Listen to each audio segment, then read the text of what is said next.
Today we are really excited to shift our focus a little bit from what happens on ice for the 7 Canadian NHL teams and move to a little bit about what's coming up in the future. We're going to be focusing on the World Juniors today and kind of giving you a rundown on the perspective of Canadian hockey, as well as for each Canadian team, what you should be looking for as a fan from that perspective.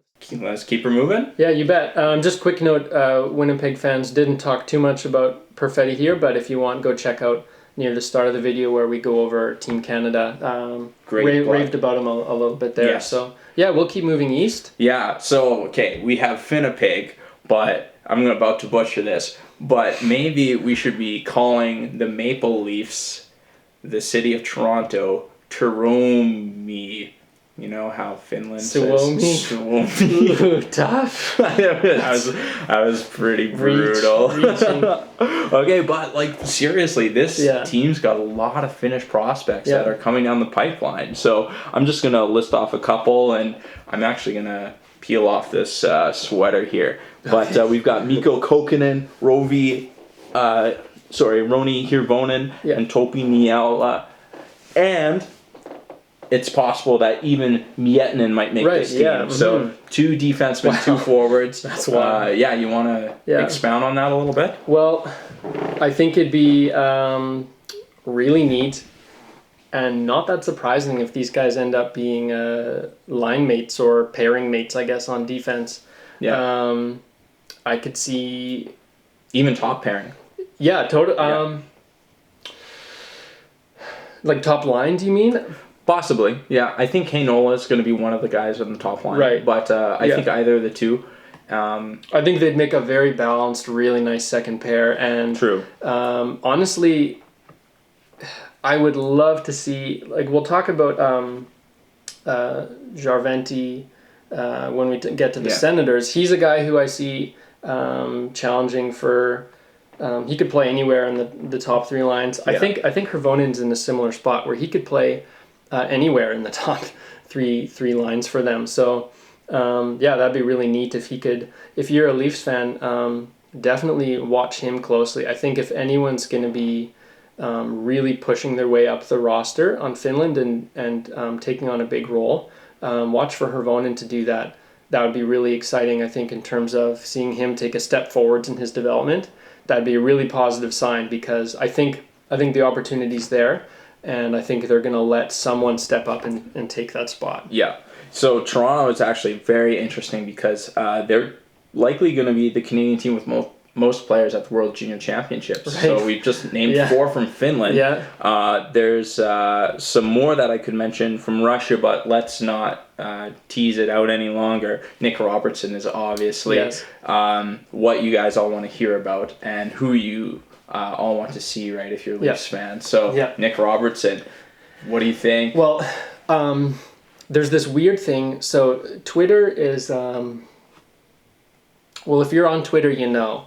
It's this weird, and hockey Twitter especially is it's just this like jungle, and it's chaotic, and for some reason the stars have aligned so that on Twitter Cole Caufield and Nick Robertson are diametrically opposed, as in everyone is constantly comparing them, right, and like Caufield is better, Robertson's better, and it's just this so what I'm getting at is... It's like the Matthews-Laine debate of like mid-first round picks. Yeah, exactly. And so I think it would be really awesome if Robertson and Caufield wound up on a line together. I don't think it's likely because they both shoot the puck so much. Yeah. But Nick Robertson is interesting because like he has spent some time up with the big club. Yeah. He's going to have success at this tournament. That's just a guarantee. Yeah. I think if you're a Leafs fan, you want to see that success happen through high skill plays. If that success is happening through, like, he's not a big guy, but he's a persistent, like, hard-working guy. I guess kind of to summarize, what you want to see from him is a guy who's having this success due to just outskilling, these guys who are in the same age group as him, and not just knowing a few more tricks of the trade, and things that when you get to the professional level, there's still tools you bring and strengths that you have, but they aren't gonna stand out quite as much against some consummate pros. So watch for that. Hopefully he can really carve out a spot right at the top of the roster and be a go-to guy for them. Yeah, I think a lot of people that are Leafs fans are going to be really, really attracted to see how Nate Robertson's doing. But I think also if you're pretty hardcore, you're going to be really interested in Rojan Amirov. So, and just seeing how he's going to do. He's obviously playing for Russia, touted as one of the fastest skaters in the draft. And so that's a pretty exciting thing there. So not only do you have Amirov, but you have Mikhail Abramov, who's Vitaly Abramov's little brother, who they're also going to be likely playing in the top 6, the both of them, if not paired together, depending on whatever the coaches find are going to be the best chemistry there. And so, those are 2 players that you want to keep an eye on. And also, I might butcher his name, but you're going to be looking in net to see if Artur Akhmetiov, hold on, let me try that in, Atiamov, there we go. Yeah. Artur Atiamov. Yeah. We'll just edit that. Yeah, that feels good to me. I think that's fine. In that, you're going to be looking for Artur Atiamov, who could possibly be backing up Askarov, and so that's going to be really interesting. He might not get much crease time. He might not make the team. A knock on him, he's put up some great numbers this year, but a knock on him is he doesn't have very much international experience with Russia, and they're pretty traditional in terms of getting guys who've played for the program before. So he might not make it, but he's definitely got the talent where I think he should make the team. So there's lots of reasons, I think, to tune into Russia. And so do you want to chip away at any of those prospects there? Well, some of your thoughts, opinions? I just think that Atiamov, something that's kind of small but interesting to me about him is he is 6'1", 157 pounds. That is pretty non-traditional goalie. That's very strange. So I don't have anything to say about that. I just wanted to mention it. That's very Ryan Miller-esque. I know. So that's what I thought too. Yeah, but different era that we're talking about. So. But Amirov is he's really impressing people. I'm seeing highlights of him. It feels like all the time. Yeah. Sounds like he's been really impressing the coach of Russia's World Junior team as well. So look to see him kind of fly up the depth chart and really, really get a big role, be their top left winger. That would be really exciting, I think, and would be a good sign for what he can bring in the future, especially if he's sharing a line with Podkolzin, and getting that opportunity would be really exciting. So. Very, very. So I think that's definitely one of the preliminary games that you want to watch out for. Russia and the USA are playing on Christmas Day, so tune in first day of the tournament.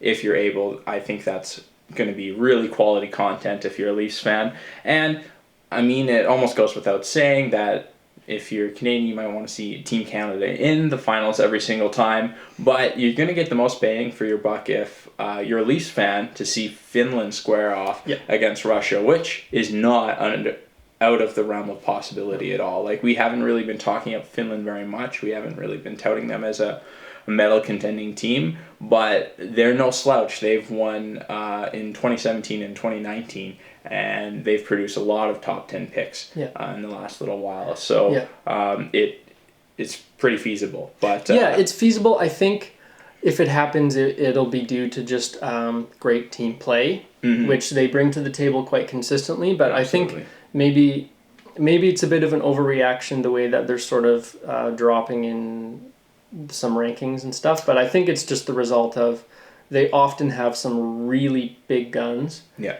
And this year, Heinola is the biggest gun. I mean, Lundell has been playing incredible. Yeah. But he had 6 points in one game. Yeah, insane. Earlier this season. So, those are good hockey players, but it's not quite where they've been in the past. So, still something to root for and maybe hope for, but...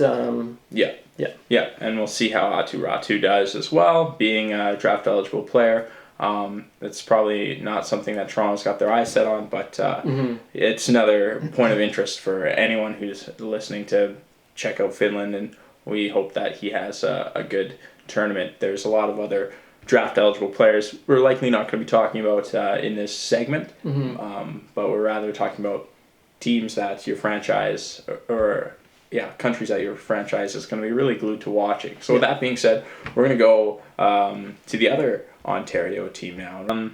That's a pretty exhaustive look at our viewing guide for each team in the Canadian division and who you're looking for and the matchups that you're actually going to be wanting to look for. And so that rounds out a lot of what we've prepared for you all today as listeners and watchers. And is there anything else you'd like to say? Or just that if you've caught any of this through clips or you're watching the whole thing, feel free to go check out our channel. We've got clips just going over our thoughts for what each team in the Canadian division could pull off this year, going kind of in depth there. Very in depth. Yes. So please do that. Feel free to subscribe as well. Go follow us on Twitter, and we'll see you again soon.